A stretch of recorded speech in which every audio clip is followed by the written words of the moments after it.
صحابہ کرام کی زندگیوں میں جب بھی کوئی پریشانی آئی، کوئی تکلیف آئی، کوئی بیماری آئی، وہ فوراً حضور کی بارگاہ میں حاضر ہو گئے اور پیارے آقا علیہ الصلوۃ والسلام کو عرض کر دیا۔ پیارے آقا علیہ الصلوۃ والسلام نے اللہ رب الجلال کی بارگاہ میں دعا کی، مالک کائنات نے ان کی پریشانیوں کو، دکھوں کو، تکلیفوں کو دور کر دیا۔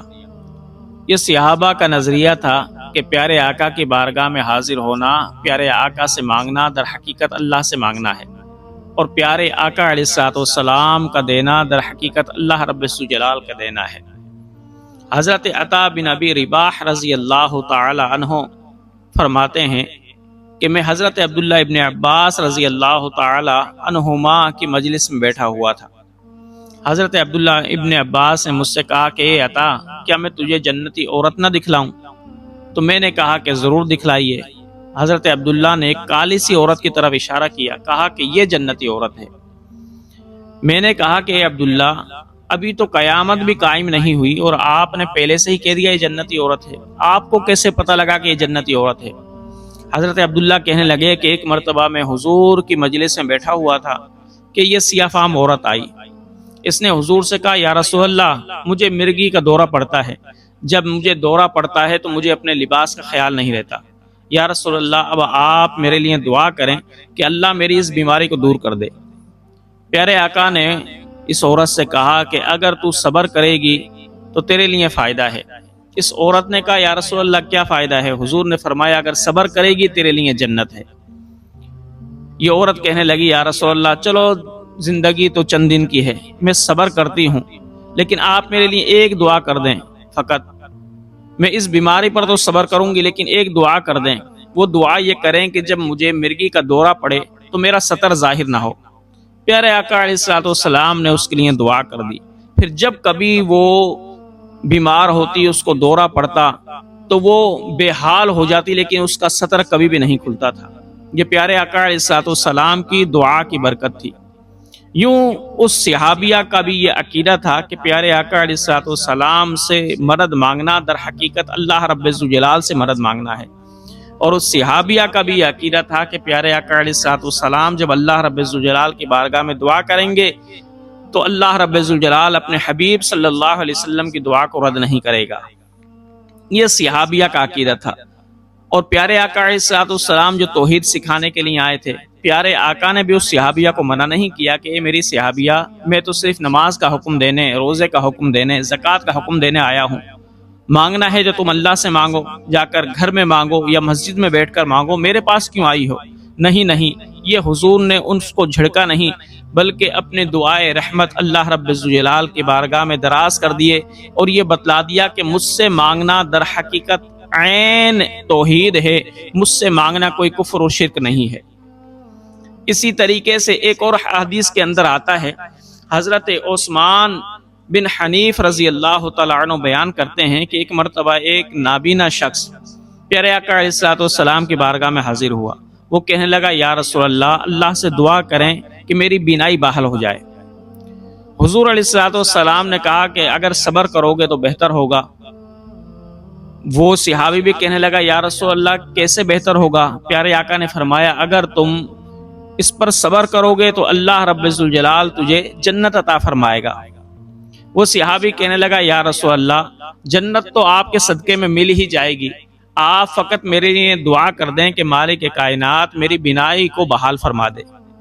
پیارے آقا علیہ الصلوۃ والسلام نے فرمایا، اچھا، پھر میں تجھے ایک عمل بتاتا ہوں، وہ جس طریقے سے میں بتاتا ہوں اس طریقے سے کر تو مالک کائنات تیری بینائی کو بحال فرما دے گا۔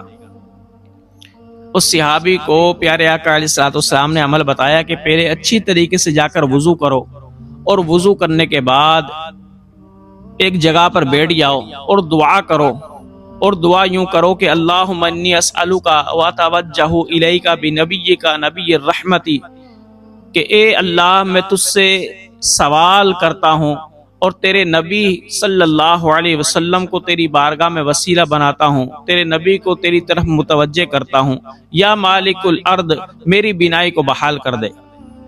حضرت عثمان بن ابی حنیف کہتے ہیں کہ وہ صحابی گیا، اس نے وضو کیا، پھر جس طریقے سے حضور نے وہ دعا بتائی تھی اس طریقے سے اس نے وہ دعا بھی کی۔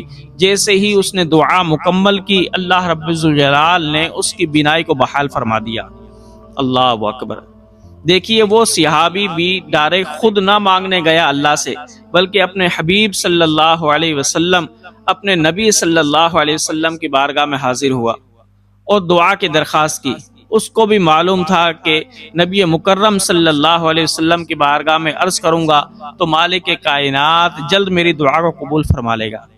اور پیارے آقا علیہ الصلوۃ والسلام نے بھی اس کو منع نہیں کیا کہ بھئی تم میرے پاس کیوں آ گئے، مجھ سے تو مانگنا، مجھ سے تو مدد طلب کرنا کفر و شرک ہے۔ نہیں، پیارے آقا علیہ الصلوۃ والسلام نے بلکہ اس کو سکھلایا کہ اے میرے امتی، تم اللہ رب الجلال کی بارگاہ میں میرا وسیلہ دے کر اپنے لیے شفا مانگو گے، اپنے لیے بینائی مانگو گے، تو جب تم مجھے واسطہ بنا کر اللہ کی بارگاہ میں سوال کرو گے تو مالک کائنات تمہارے سوال کو رد نہیں کرے گا، تمہاری دعا کو قبول فرما لے گا۔ حضرت عثمان بن ابی حنیف کہتے ہیں کہ اس صحابی کی بھی بینائی بحال ہو گئی۔ اور یہ تو پیارے آقا علیہ الصلوۃ والسلام جب زندگی کے اندر، ظاہری زندگی کے اندر زندہ تھے تو یہ پیارے آقا علیہ الصلوۃ والسلام کی مدد تھی، لیکن میرے بھائیوں پیارے آقا علیہ الصلوۃ والسلام کی ذات اتنی افضل ہے کہ پیارے آقا علیہ الصلوۃ والسلام کے جسم مبارک سے بھی اگر کوئی کپڑا بھی لگ گیا تو اللہ رب الجلال نے اس کے اندر بھی برکت، اس کے اندر بھی شفا رکھ دی۔ حضرت عثمان بن عبداللہ رضی اللہ تعالیٰ عنہ بیان کرتے ہیں کہ حضرت ام سلمہ رضی اللہ تعالیٰ عنہ کے پاس ایک چاندی کی ڈبیا تھی۔ ایک مرتبہ میرے گھر والوں نے مجھے پانی کا پیالہ دیا اور کہا کہ جاؤ اس کو حضرت ام سلمہ کے پاس لے جاؤ اور بتا دینا کہ کسی کو نظر لگی ہے، یہ پانی اس نظر والے کو پلانا ہے۔ حضرت ام سلمہ رضی اللہ تعالیٰ عنہ کے پاس جب حضرت عبداللہ آئے پانی کا پیالہ لے کر تو حضرت ام سلمہ نے پوچھا تو حضرت ام سلمہ کو ساری بات بتلا دی گئی۔ تو حضرت عبداللہ کہتے ہیں حضرت ام سلمہ نے ایک چاندی کی ڈبیا میں سے ایک منہ مبارک نکالا اور کہا کہ یہ پیارے آقا علیہ الصلوۃ والسلام کا بال مبارک ہے، اور اس بال مبارک کو پانی کے اندر ڈبویا اور 2-3 مرتبہ ہلایا، ہلانے کے بعد دوبارہ اس بال کو نکالا اور چاندی کی ڈبیا میں رکھ دیا۔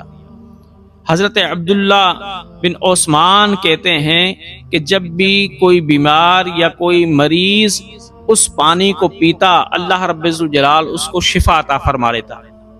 یعنی میرے پیارے آقا علیہ الصلوۃ والسلام کا بدن تو بہت افضل و اعلیٰ ہے، پیارے آقا علیہ الصلوۃ والسلام کے بدن سے جو چیز لگی ہوئی ہو، جو تعلق رکھتی ہو اللہ رب الجلال اس کے اندر بھی اتنی برکت رکھ دیتا ہے۔ اللہ رب الجلال نے تو اپنے حبیب صلی اللہ علیہ وسلم کے کپڑوں کے اندر بھی اتنی برکت رکھ دی کہ کوئی مریض ان کپڑوں سے شفا حاصل کرے تو اللہ رب الجلال اس کو شفا دے دیتا ہے۔ حضرت اسماء بنت ابی بکر رضی اللہ تعالیٰ عنہ بیان کرتی ہیں کہ پیارے آقا علیہ الصلوۃ والسلام اپنی زندگی میں جبہ پہنا کرتے تھے۔ جب پیارے آقا کا وصال ہو گیا تو وہ جبہ حضرت عائشہ کو ملا۔ جب حضرت عائشہ کا بھی وصال ہو گیا تو پھر وہ جبہ میرے پاس آ گیا۔ اب حضرت اسماء بنت ابی بکر کہتی ہیں کہ میرے پاس وہ پیارے آقا علیہ الصلوۃ والسلام کا جبہ محفوظ تھا۔ جب بھی کوئی بیمار آتا تو میں اس جبے کو پانی کے اندر بھگو دیتی اور پھر وہ پانی کسی مریض کو، بیمار کو پلایا جاتا تو وہ مریض شفایاب ہو جاتا۔ اللہ اکبر۔ یعنی دیکھیں وہ جبہ جو پیارے آقا علیہ الصلوۃ والسلام کے بدن سے لگا ہو تو اس کے اندر اللہ نے اتنی برکت رکھی، اتنی شفا رکھی، تو وجود مصطفیٰ کے اندر کتنی برکت اور کتنی شفا ہوگی۔ اس لیے میرے بھائیوں پیارے آقا علیہ الصلوۃ والسلام سے مدد مانگنا در حقیقت اللہ رب الجلال سے مدد مانگنا ہے۔ پیارے آقا علیہ الصلوۃ والسلام کی عطا در حقیقت اللہ رب الجلال کی عطا ہے۔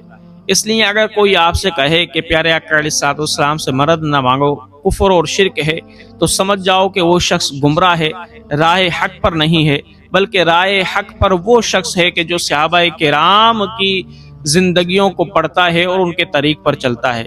کیونکہ پیارے آقا علیہ الصلوۃ والسلام نے فرمایا جو شخص میری سنت پر اور میرے صحابہ کی سنت پر چلے گا وہ کبھی بھی گمراہ، خائب اور خاسر نہیں ہوگا۔